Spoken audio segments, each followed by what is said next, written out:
So say someone who wants to start the beverage brand today, it could be kombucha or another mixer, say. What should be the step 1, 2, 3 they should look into? Yeah, so I think the first thing is to, gain an enormous amount of knowledge about the product that you want to launch, understand the market, understand that India specifically is a very, very difficult market for beverage, So also understand that you're doing something that's very challenging. I think it's much easier to start like a skincare brand or even a clothing brand than to start a beverage brand in India. Even in today's time? Do you think that? Yeah, I mean, it's not starting the brand that's difficult. It's actually getting people to buy the product that is quite challenging because people just don't buy that much beverage here, So you don't have people stocking a lot of beverages at home. It's more of a culture where people go out to a cafe. That's when they'll have a beverage versus like drinking a lot of beverages at home. If this entrepreneur starts, you mentioned that they should look into the market first. Yeah. Test it out. The market, like understand the product. Yeah. Understand how you're going to manufacture the product. Right. Understand, your timelines, your packaging, what kind of cash flow you're going to need.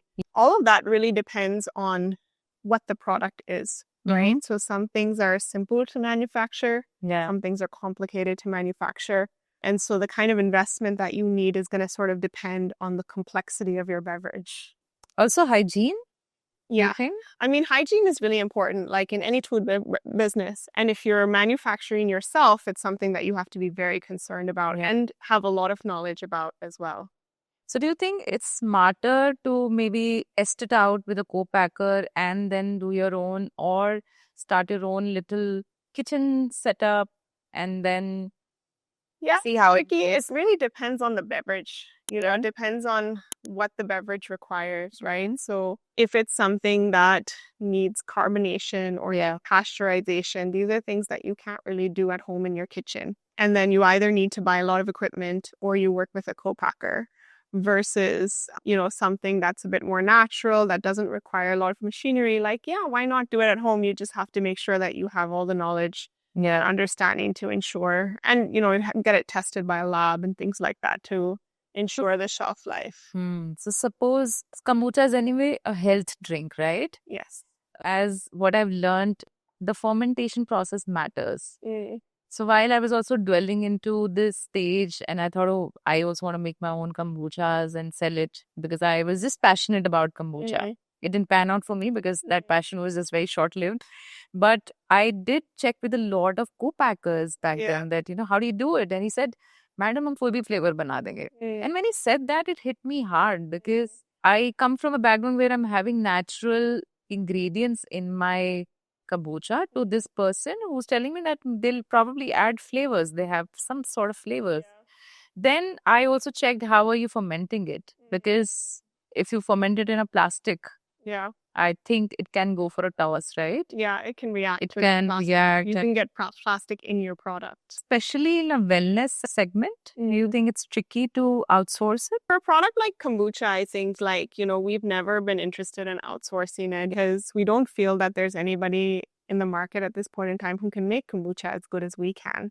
Even a lot of brands now in the market and a lot of your kind of traditional beverage manufacturers, they would not be willing to do the processes that we do in our kombucha, because the processes that we do are maybe a bit more expensive, they're more natural, and they're designed for health. You see nowadays, most of the kombucha you buy in the market is actually not refrigerated. It might be stored in the fridge at the store, but you'll maybe see it outside of the fridge. There'll be cases outside of the fridge, or, it'll be transported without refrigerated. And that's because that kombucha has either been filtered to the point that there's no probiotics in it, or it's been pasteurized, so it has probiotics in it, but they've been killed.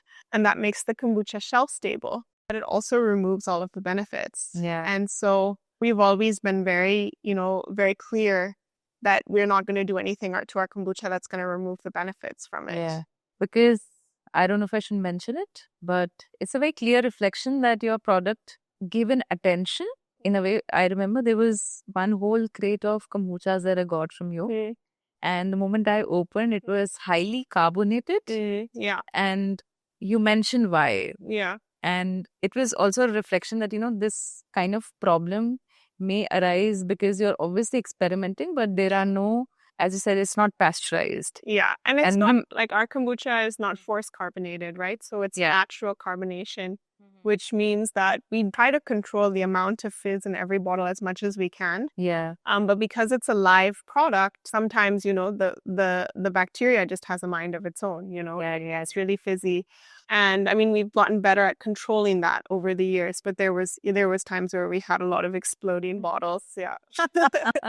Yeah, I remember like literally running towards the kitchen sink. Yeah. I love the idea that I called you up and you mentioned that why it's happening. Yeah. You mentioned about how we can, I mean, you replace the carton too, I remember. But you explained me very well and you educated me why it's happening. So I was like, okay, this is great. At least I'm not having another cola or like, I know a lot of kombucha brands. I don't mind saying this, but I know they are not clean. They're just flavored and they claim to be kombuchas, and I don't know the amount of sugar that has been put. Yeah. There's a whole science behind it, right? Yeah. If you want us to keep bringing such amazing content and business hacks, please subscribe to our Clips channel, the Sonika Matta Show Clips.